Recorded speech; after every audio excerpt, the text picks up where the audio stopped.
En un rato vamos a hablar con Cristian Castillo. Cris, momento muy difícil para hacer política. O sea, me parece que este momento es para estar con la gente. No, muy difícil para todo el mundo, ¿no? La población está haciendo un esfuerzo sobrehumano enorme, que creo que es lo que hay que remarcar en primer lugar, y después las preocupaciones de lo que creo que hay que estar a la altura del esfuerzo que está haciendo la población. Como contaba recién Cristian, que está haciendo un esfuerzo. El laburante en la Argentina está haciendo un esfuerzo, Cristian, descomunal. Porque yo lo entiendo, uno es laburante. Acá yo soy hijo de laburante, laburo todo el día de mi vida, vengo con mucho dolor, vivo esta situación. Entiendo lo que están pasando los laburantes, pero también está el vivo del otro lado, ¿viste? Hay gente que está tratando de hacer la cosa bien y hay gente que viene haciendo cagada de que empezamos. Bueno, tuvimos, digamos, los aumentos de precios que todos los días, donde el otro día decía, ya no hay precios máximos, hay máximo precio, porque vas a comprar cualquier cosa y los precios son siderales. Están los que acapararon el alcohol en gel en bodegas, cadena de farmacia conocida, y hasta que no saltó públicamente no lo repartieron y ahora lo venden a un precio verdaderamente totalmente prohibitivo para una parte muy importante de la población, ¿no? Entonces uno se pregunta si el alcohol en gel es tan importante como en los barrios populares no se reparte gratuitamente y se declara de utilidad pública, ¿y por qué no se aplica, capacidad de producirla, ¿no? ¿Por qué no se aplica también el castigo penal, la figura del agiotismo, ¿no? Bueno, desde ya, eso está presente. Y te digo una cuestión que me preocupa hacia adelante, ¿no? Aunque parte ahora, que es el problema de las mascarillas o barbijos, ¿no? Que es un tema que ha estado en discusión, porque hasta ahora te decían, no hace falta, pero uno ve en muchos países de Oriente que lograron contener la tasa de letalidad, y uno ve que toda la población usa barbijo. Leyendo un poco más, en Corea del Sur hicieron un tipo de barbijo especial no solo para que vos no contagies, sino para vos no contagiarte. Entonces uno dice, che, no se puede perder un minuto más.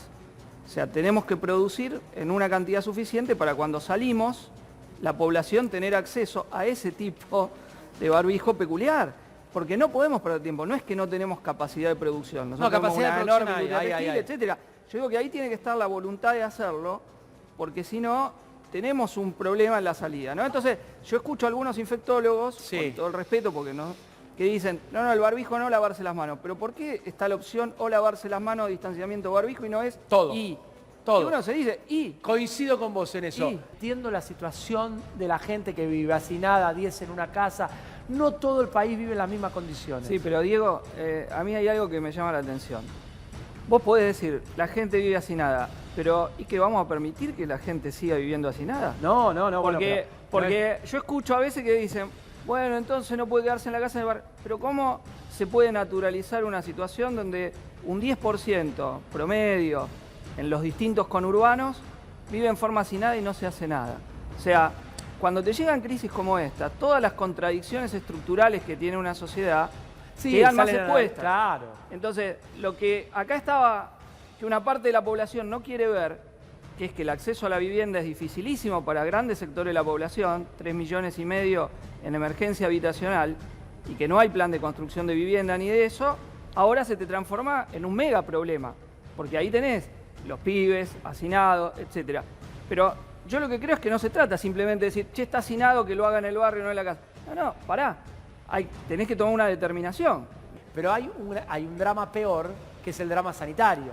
Bueno, pero es que está ligado, porque el tema del hacinamiento en la vivienda está ligado al problema sanitario.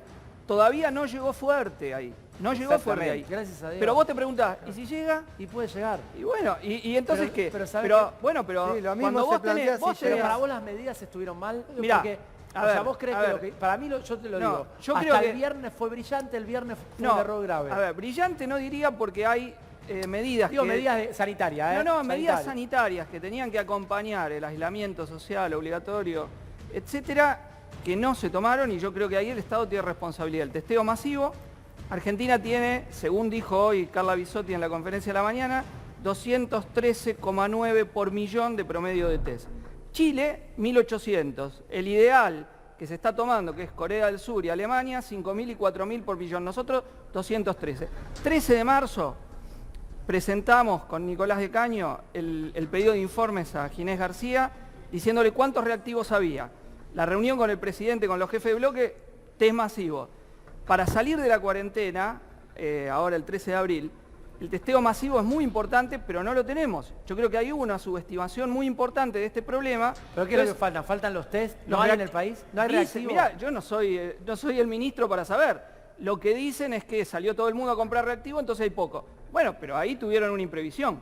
Ahí tuvieron una clara imprevisión y donde por lo menos de nuestra responsabilidad, que es ver lo que no se está haciendo y que decimos, che, habría que hacer esto, se lo dijimos temprano. Mire, está el problema del testeo, que es lo masivo. Cuando le dijiste?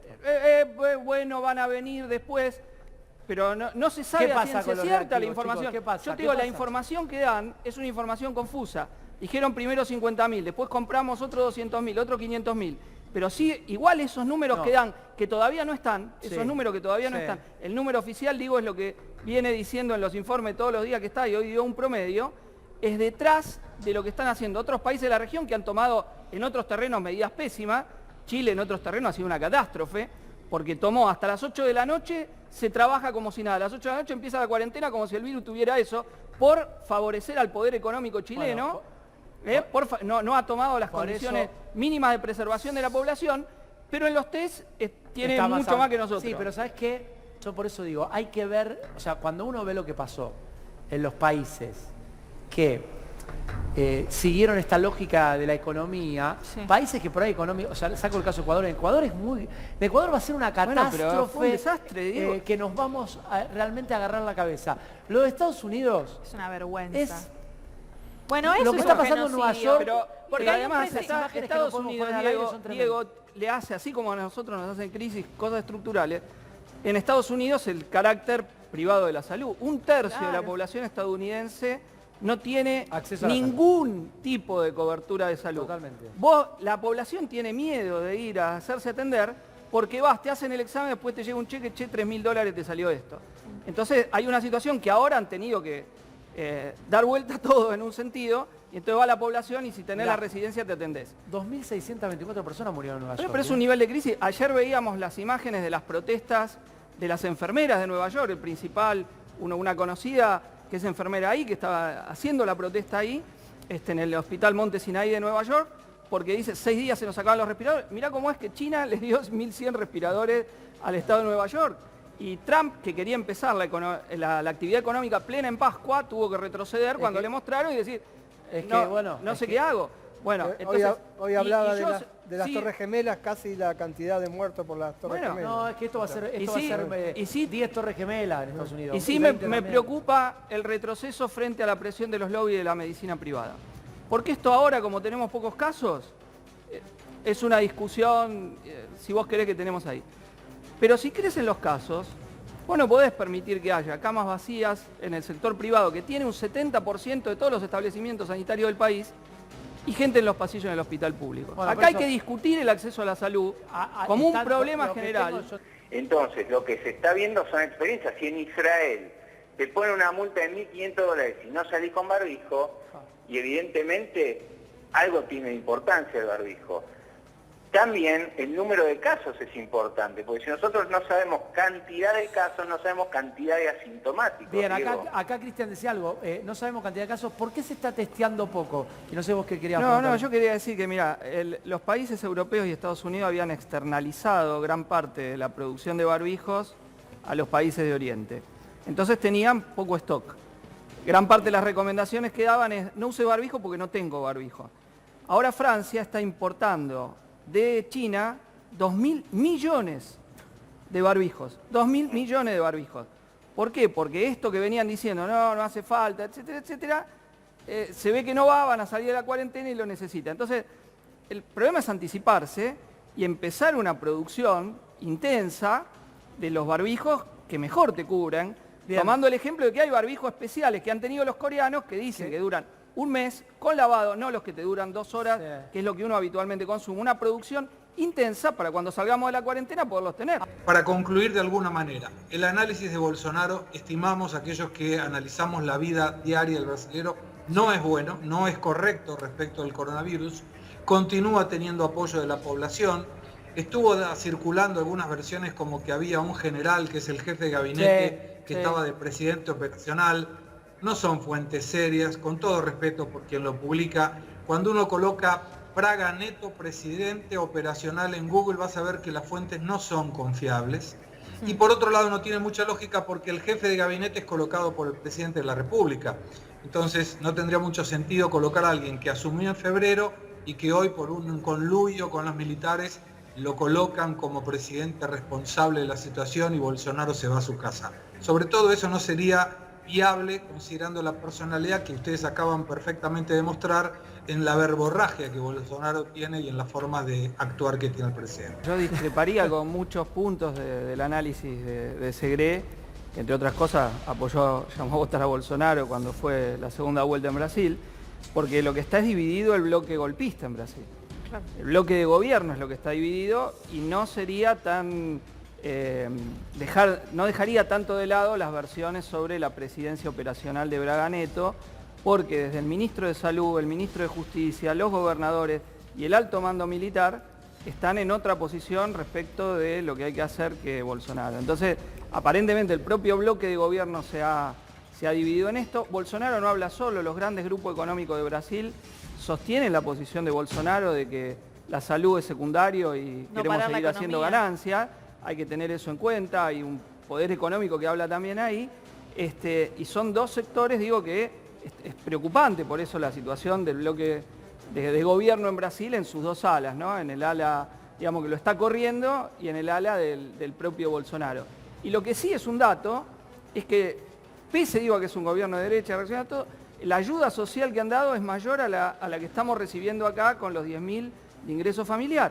Digo, Perú y Brasil, por no tomar Estados Unidos, que dentro de un paquete general empresario son $1.000 por hogar que están dando, la ayuda que tenemos acá, que es lo que digo, lo que uno tiene que señalar, que es preocupante que solo sean 10.000 pesos por grupo familiar. Son 7 millones que se han quedado sin su laburo inmediato. Hay que ver si después se aplica todos los meses también. Pero aunque sea un mes, vos con 10.000 por grupo familiar llegás 8 días de lo que tenés que cubrir, Diego. Por eso digo, 8 días. Eso digo que, mirá, hay que buscar ese te digo sistema de contención. una cuenta que hemos hecho. Y si después tiene que ser comida, mirá, o reforzar esa guita. Un 3% del ingreso a los más ricos de este país te permite pagar 30.000 pesos por laburante que se quedó sin empleo durante 2 meses. Solamente un 3% de gravar el ingreso de los más ricos de este país. Solamente 2 meses de 30.000 pesos por cada uno que se quedó sin laburo. Bien. Medida que considero esencial en esta situación de crisis. Yo en un principio, Cristian, aprovecho porque Cristian es un dirigente de izquierda de la cúpula, está con Del Caño, ahí son 3 o 4 los que tienen acceso en este momento a juntarse con el ministro de Salud, con el presidente para discutir cómo estamos llevando. Yo en un momento me ilusioné, vi una política a los dirigentes cerrando un poco toda la grieta, todos juntos. En estos últimos días me parece que volvieron otra vez viejas rencillas. ¿Por qué no podemos estar todos juntos en este momento? No, yo creo que el debate político... Háblame honestamente. Te digo honestamente, mira, yo creo que el debate político es correcto hacerlo. O sea, desde nuestro punto de vista, el Congreso debería haber sesionado y cada uno ahí hacer los aportes que cree para combatir esta pandemia que es de una gravedad inusitada, bueno, todo lo que veníamos comentando. Porque si vos ves en el mundo, los gobiernos y los estados no es que la han pegado mucho. Algunos sí, qué sé yo, Corea, Alemania. No, mirá, Corea del Sur, que vos lo ponés como ejemplo, las primeras semanas fue un escándalo, estuvo al borde del impeachment. No, bueno, pero estuvo al borde del impeachment. Pero después resultó. Sí, resultó, mirá, yo lo pongo como ejemplo de los barbijos y los test, pero en otras cosas no es ejemplo. Entonces, yo digo, pero ¿quién va a salir hay mucho bien parado? debate. ¿Quién va a salir? Yo pregunto, bueno, pero el debate, ¿quién va a salir bien parado de esta? No, pero no es un problema de cómo salir parado, es un problema de tener los medios más eficaces en el terreno sanitario y en el terreno económico-social. Porque la crisis es a la vez sanitaria, económica y social. Entonces, hay un debate que yo creo que es totalmente lícito porque nadie es infalible. Y además, la información tiene que ser dada a toda la población y todos controlar. Yo, una crítica que sí tengo es que no se ha venido dando el plan general y que uno pueda decir, che, se avanzó, menos no. En una guerra convencional es lógico, vos no das el plan porque el enemigo no la puede saber. Que no sabemos cómo está, si la curva bajó, se acható, no sabemos. El otro día yo escuchaba, a los del comité de crisis decir... A los infectólogos. Los infectólogos que asesoran el comité de crisis dicen, estamos por debajo de lo que esperábamos. Sí, pero nunca dijiste a toda la población lo que esperabas. Yo creo que el plan general, cuántos reactivos van a usar, cantidad de camas, todo eso, debería ser de conocimiento público pleno, y entonces ahí uno puede opinar, che, me parece que falta esto, ¿no? Porque es lo lógico. Vos decís que no hay información. Yo digo que hay información muy limitada, no toda la que debería haber, porque entonces yo evalúo, cuando estamos discutiendo lo de los test, el gobierno te dice, necesitaríamos tanto, pero no tenemos, bueno, es una discusión, entonces discutimos cómo los hacemos. No, no los necesitamos. Lo mismo el barbijo. Si yo te digo, no hace falta, como vinieron diciendo todos estos días, y la verdad es que no tenían. Lo del barbijo, no quiero decir, hay una doctora acá. Lo del barbijo es insólita la discusión. Pero es insólita. Porque no se pone nadie, o sea, en el mundo está... Pero, Diego, vos te pones a investigar y te das cuenta que como no tenían, en Europa y en Estados Unidos decían no hacía falta. Bueno, y ahora, pero es categóricamente es un horror. Pero fue categóricamente así. Vamos a aprovechar que tenemos una decían, doctora. No, solo personal médico, porque los producían en Oriente. ¿Por qué no se Increíble. ponen de acuerdo? Ahora parece que sí, pero yo he escuchado, a ver, acá, en este programa, o en el de la semana, gente que, doctores, doctoras, algunos me decían que sí, algunos me decían que no. Entonces uno no sabe, ¿qué hago? ¿Uso barbijo, no uso barbijo? ¿Por qué los médicos no se pusieron de acuerdo hasta ayer? A ver, siempre se trabaja con la mejor evidencia disponible que vos tengas. No tenés otra manera que la evidencia, no el a mí me parece o el quizás pasó esto. A veces no es tan fácil, y eso que sobre el coronavirus se está investigando intensamente. Todo lo que tenga que ver con un recurso económico y finito, vos tenés que ser muy claro en lo que indiques, porque si no, desesperadamente la gente sale a comprar un recurso que no hay, que es limitado y que donde vos sabés que sí o sí lo vas a necesitar, es ahí donde lo tenés que utilizar. Lo mismo pasa con los test. Creo que nadie quiere jugar ni hacer algo malicioso con lo que tenga que ver con los elementos de protección personal o con los test. Pero discúlpame, pero lo que pasa es que uno ve los límites que tiene. A ver, habitualmente no se produce determinada cantidad de barbijos. Si vos tenés una emergencia, podés poner a la industria textil a producir la cantidad de barbijos que necesitas. Lo mismo los test. Argentina tiene laboratorios privados. ¿Podemos fabricar test nosotros? Pará. A ver, yo no lo puedo saber. Lo que sí te digo que hay laboratorios privados que tienen altísimas ganancias en el país, más recursos públicos, que discutamos si se pueden hacer.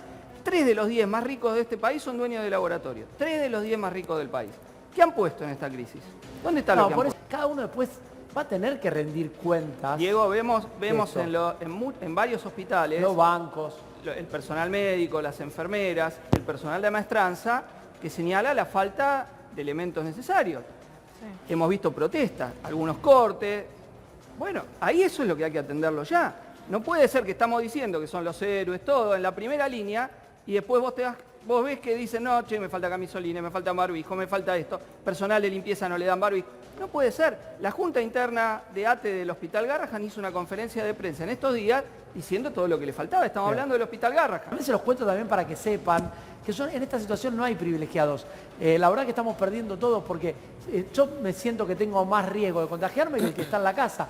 El que está en la casa y labura de vendedor ambulante, pero por supuesto, dice, sí, pero yo no puedo comer. Y es un círculo vicioso donde perdemos todo. Algo de Cristian me dice, sí, pero los empresarios van y sí, siempre hay alguien que gana en lamentable, pero yo creo que la mayor parte del mundo hoy está perdiendo. Hay una depresión económica mundial. Claro. De consecuencias que no se saben y donde la salida, bueno, el problema es quién va a pagar los costos, ¿no? Eso tenemos que saber lo que es así. Por eso digo, los recursos tienen que estar en función de la clase trabajadora, proteger los puestos de trabajo. Se prohibieron las suspensiones un poco tardíamente respecto de que se veía venir que estaba, pero no la suspensión. Entonces, y el ingreso que hay que dar al que se quedó sin ningún ingreso, repito eso, Diego, porque es muy importante, 7 millones de trabajadores que se quedaron sin laburo y no cobran la licencia como muchos otros podemos cobrar por nuestro trabajo en el medio del aislamiento. No, a ese sector, insisto, menos de 30.000 pesos por persona implica que no puede vivir. Cristian, perdón, sí. En España, por ejemplo, se estaba hablando de manera informal, pero de un impuesto patriota, ¿no? Como para que esta vez, esta crisis, esta pandemia, la paguen los ricos. O sea, los sectores que siempre de alguna manera se benefician con esto, lamentablemente se benefician con esto hay que decirlo. ¿De qué manera se puede implementar desde una política que los que más tienen sean de alguna manera los que más aporten en este momento. Hablo de bancos, hablo de empresarios, Bueno, hablo de sectores realmente millonarios, no hablo de la pyme, hablo de los millonarios, de los billonarios en Argentina. La ganancia de los bancos los últimos 4 años, hasta ahora que llegó, fue exorbitante. Más, ¿no? bueno, más del doble, salió una nota etcétera, explicando etcétera. eso. Ellos también tienen algo de responsabilidad en lo que pasó el viernes, digámoslo, ¿no? Los bancos no es que no tienen nada que ver en claro, esa situación, ¿no? deberían haber estado abiertos. No, ralearon personal en un montón de lugares, en la banca privada, donde se racionalizó personal. Hay que ver qué pasa ahora... después de la cuarentena. Yo calculo que viendo lo que pasó, de alguna manera los bancos deberán abrir. Entiendo también porque yo me pongo en la piel del personal del banco, donde se hacina la gente, y también tienen miedo, tienen familia. Por eso también hay que ser muy cuidadosos. No estamos hablando de los empleados, no de los laburantes, de la bancaria. obvio, de ninguna manera de los laburantes. Claro. Pero, a ver, Diego, cuando hay, en la época de vacaciones, en muchos lugares turísticos, por ejemplo, hay cajeros móviles. Bueno, uno decía, el día que se iba, uno iría con 2 dedos de frente, y eso mismo que se usaba, cómo no se empleó en el día que iba a haber un pico ahí de concentración de gente. Bueno, y además vos tenías, un montón de gente era la que no había cobrado todavía marzo, que es lo que se estaba cobrando, por abril recién van a cobrar ahora, que es una situación en la que cobra una jubilación mínima, hoy llegar a fin de mes es imposible. Es difícil. Y venían del ajuste.